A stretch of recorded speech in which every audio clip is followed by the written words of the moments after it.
Okay, so let's say you're aiming high for college, really shooting for those top-tier international universities in 2025. Wow, ambitious. Love it. Well, that means your CV needs to be, like, more than just good, right? It needs to be amazing. Yeah, it's got to stand out.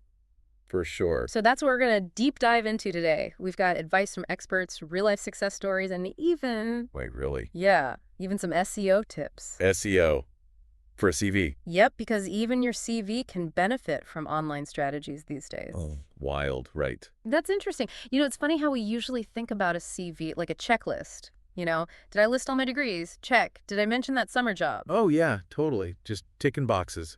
But the stuff we're looking at today says that's not enough. Like a winning CV is less about checking boxes and more about More about what? crafting a story. A narrative. So it's more like a story than a resume. Exactly. It's got to show those universities why they should be excited about you. Okay, I like that. So how do we go from a boring list to a captivating story? Well, first, we got to avoid some common pitfalls. Right. Like what? The source, paraphrase cv.pdf, has in 6. I think we've all made these Oh, mistakes. totally. Like trying to cram everything in. Yeah, or maybe a typo slips in there. Oh, typo. But the problem is you're competing with so many talented applicants. All right. Global. And some of these schools have like a 10% acceptance rate, right? Yeah. So even small errors can hurt you.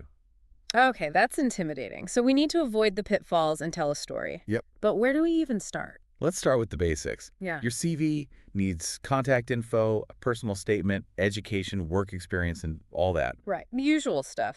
But it's not enough to just list them. We have to make each section. Like what? Sing. We got to make them sing. Jazz them up. More than that, it's about choosing your words carefully. Every word matters.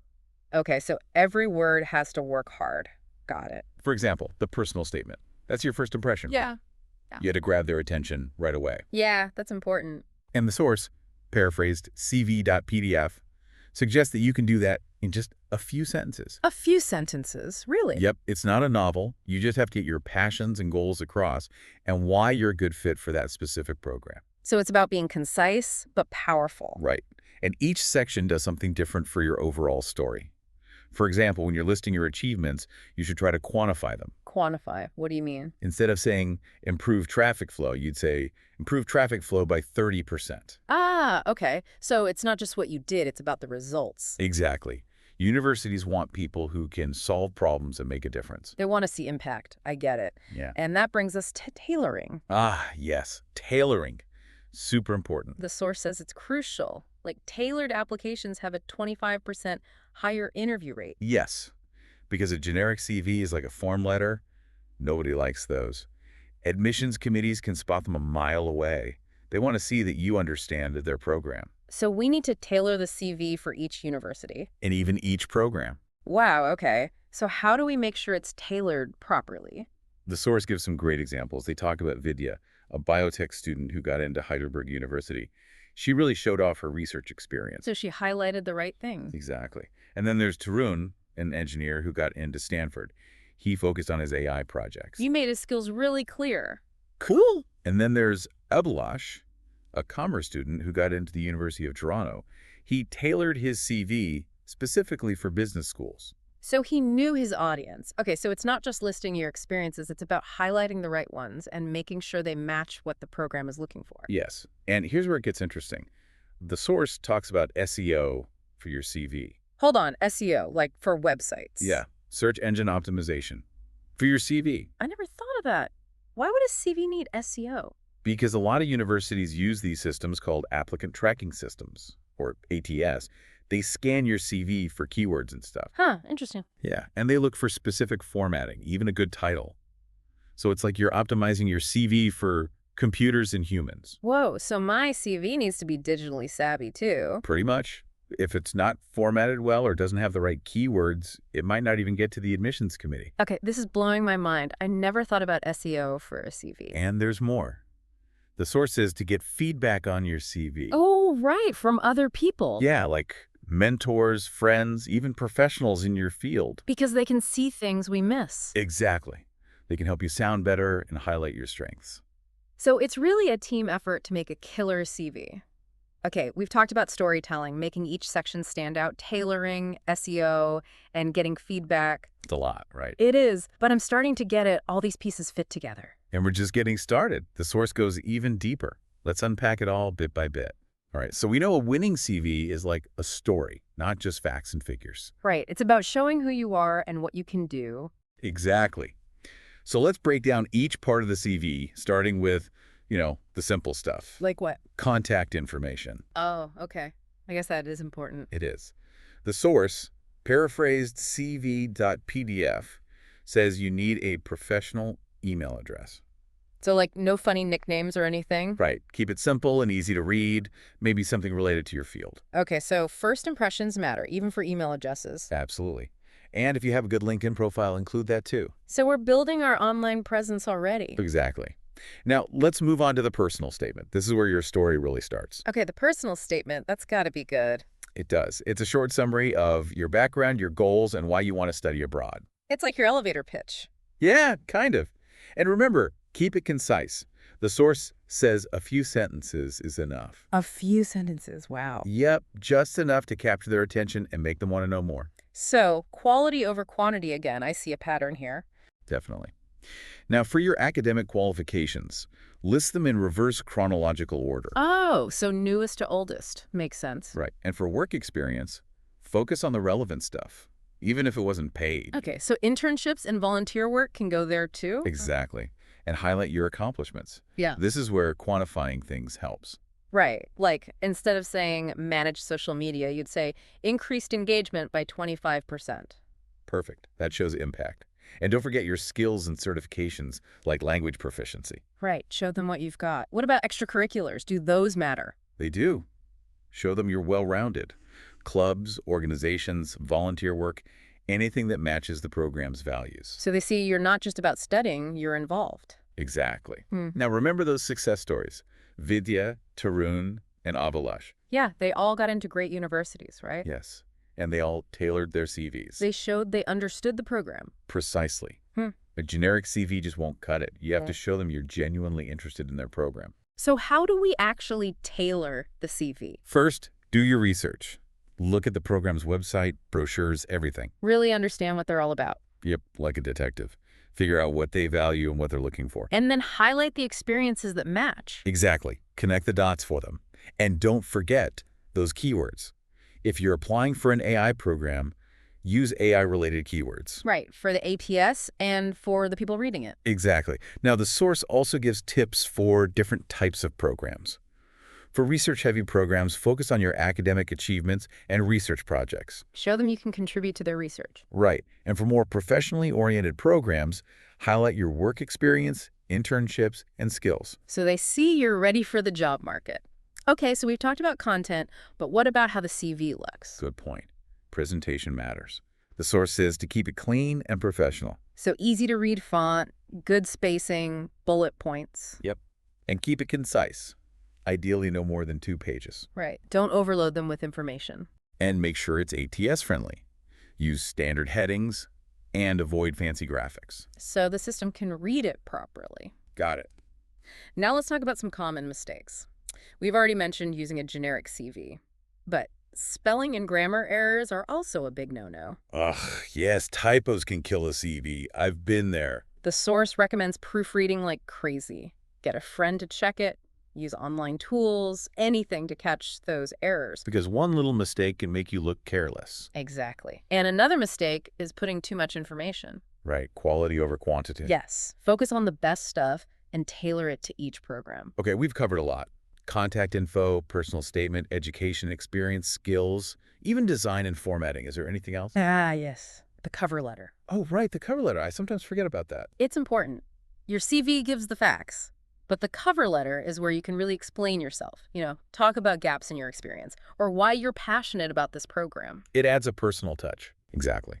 And the source gives some good tips.